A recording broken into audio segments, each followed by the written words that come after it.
It's the dream of millions of people, complete self-sufficiency, to grow all of their own food and never have to take a trip to the grocery store. But for most people, it's just that, a dream. The ease of our current global industrial food system is just that, too easy, too convenient, too time-saving, and too alluring. I've been exploring food for nearly a decade, and since the beginning, I've had the burning question: could I step outside of the big ag system?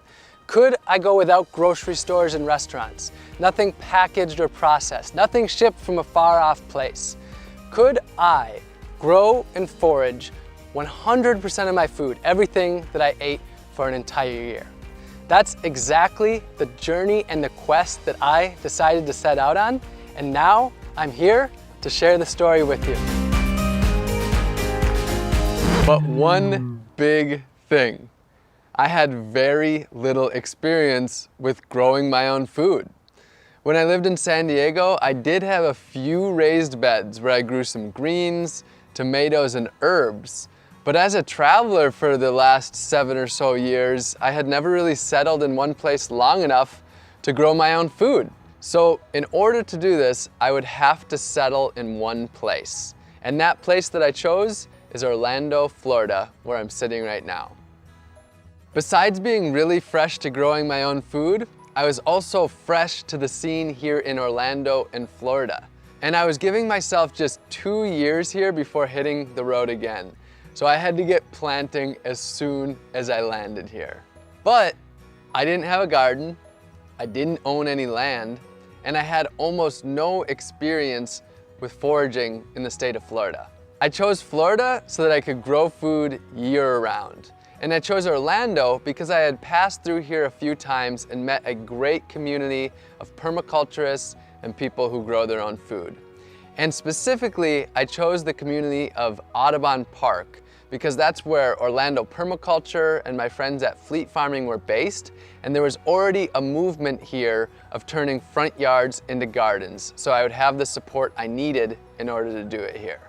I quickly got to work meeting people in my neighborhood and proposing the idea to them of turning their front lawns into gardens. It really wasn't hard to find takers because it was a pretty sweet deal. Their boring lawn would be turned into a garden, I'd do almost all of the work, cover the costs, and they could eat all the food they liked right from their front yard. In fact, I quickly had a list of lawns longer than I could handle. The transformation was amazingly quick, and within just a few months, I was growing more food than I could eat myself and sharing it with friends in the neighborhood. I ended up creating 6 small plots, all within easy cycling distance of each other. I was just figuring out what I was doing the whole time.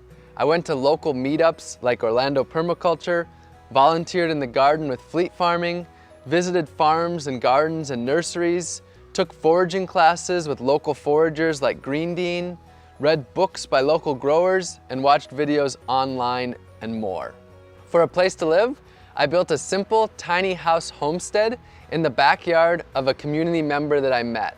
And in exchange for using their space, I turned their monoculture of grass into an at-home supermarket. Starting from scratch, it took me 10 months to be comfortable and ready to begin my year. November 11th, 2018 would be my first day. It was now time to eat 100% from my gardens and food that I would forage. Now, when I say 100%, I truly mean it. No grocery stores or restaurants, no drinks at a bar, nothing packaged or processed, nothing shipped long distances, no farmers markets, not even going over to my friend's pantry or even going to their gardens or their food forests. Why not share food from my friends' gardens? Because I wanted to truly immerse in my food. I wanted to have to literally figure out how to grow every single food or ingredient that I needed, or how to source it from nature. Many people know me for my dumpster diving to raise awareness about food waste. And a lot of people who follow me online assumed that I would still be eating from dumpsters. But nope, no food from dumpster diving at all.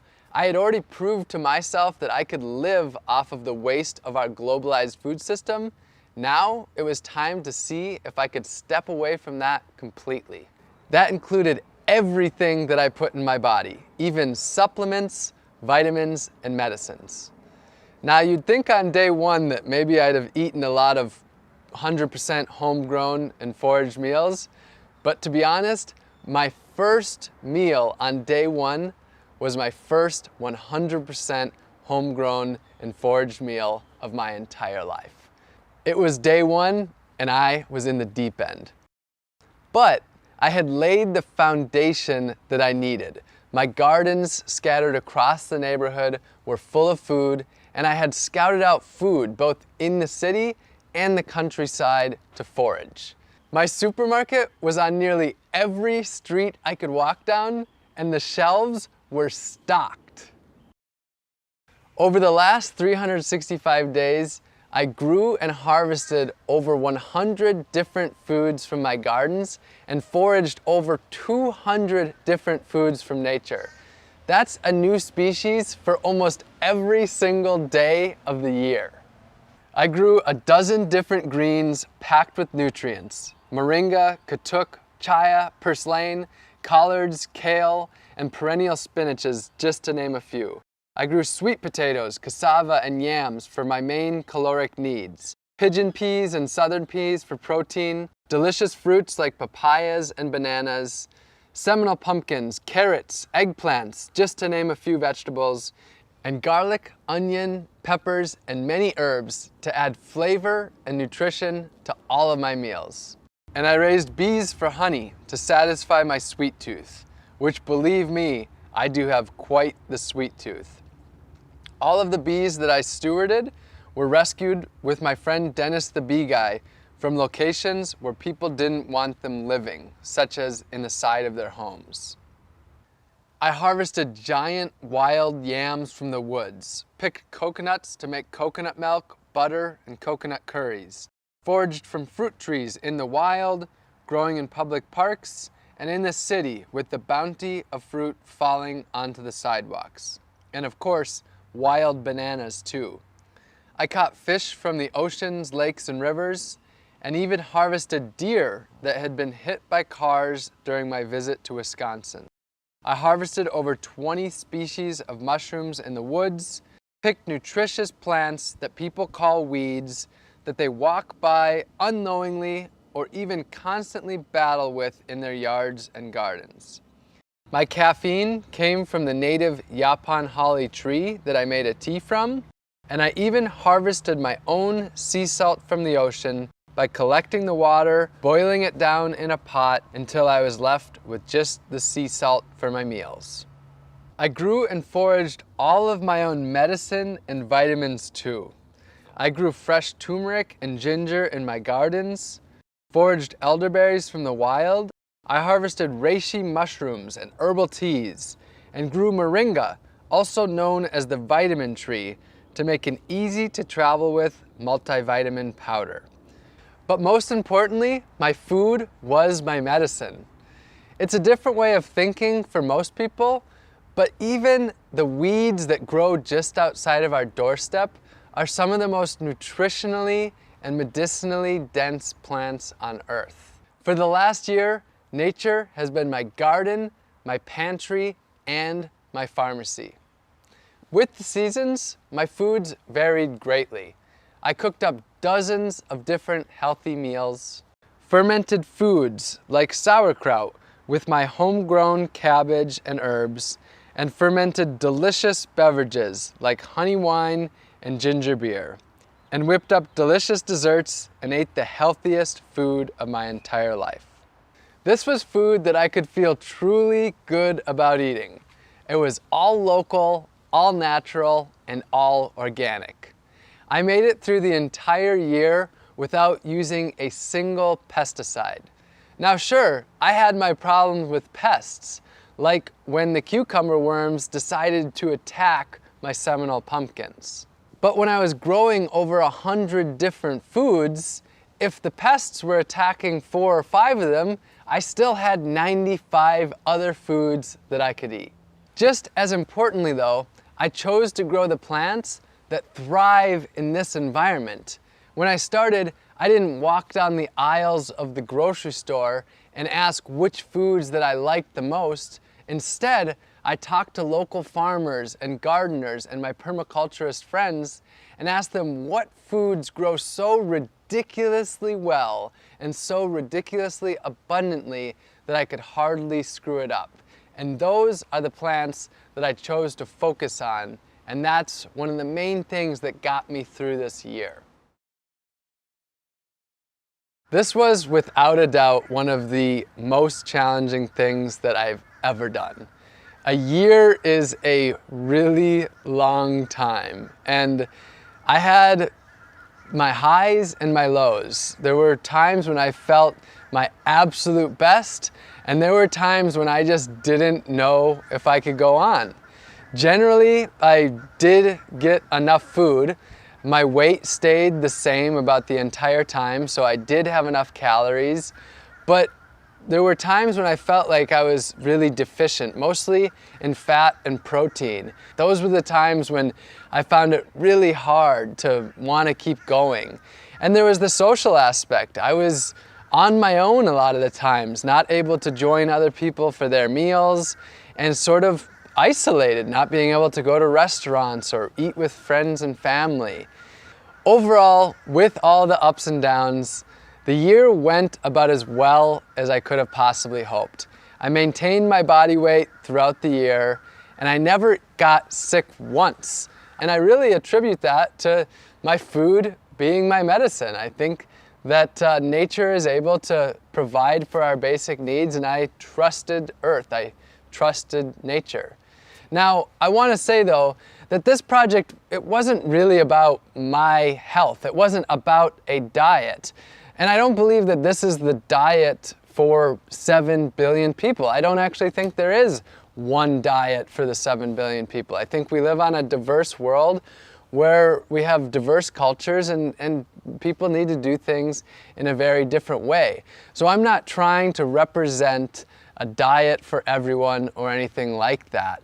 This was just my own personal quest to see if I could step away from Big Ag, step away from what I see as a broken food system, and instead grow and forage 100% of my own food for an entire year.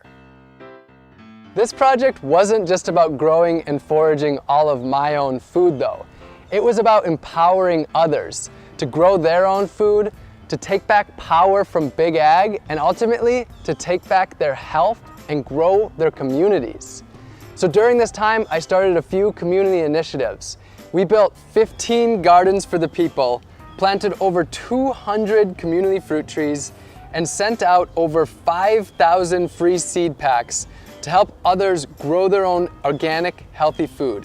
And I taught dozens of free gardening classes in my gardens to the people in my community.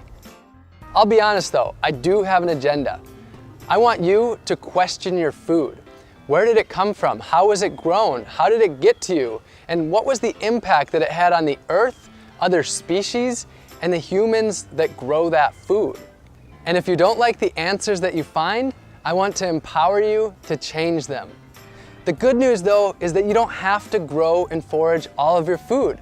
The solutions are there in your community. You can grow a little bit of your own food, maybe an herb garden on your windowsill, or some pots of tomatoes and basil on your balcony, or a raised bed in your front yard. And if you don't have any space at all, you can join a community garden. You can source your food locally and purchase from local farmers and gardeners. The farmers market is a great place to start. You can buy whole foods and cook more, rather than packaged processed foods that leave trash behind. And you can work with your community to make healthy foods for people in need, grow a garden for your elderly neighbor, or start a grassroots organization to harvest the fruit trees in your community to distribute it to others. And this doesn't need to be a lonely journey. For most of us, food is at the center of our lives, and we can do this together in our communities. My year is over, but my journey of food has just begun. A book is in the works, and 100% of my proceeds will be donated to organizations working on the food solutions. And I'll be here online sharing inspiration and education on how you can get involved in gaining food freedom.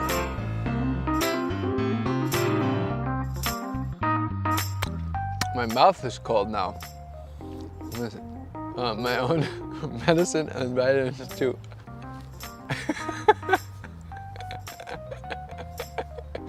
All right, make note of that.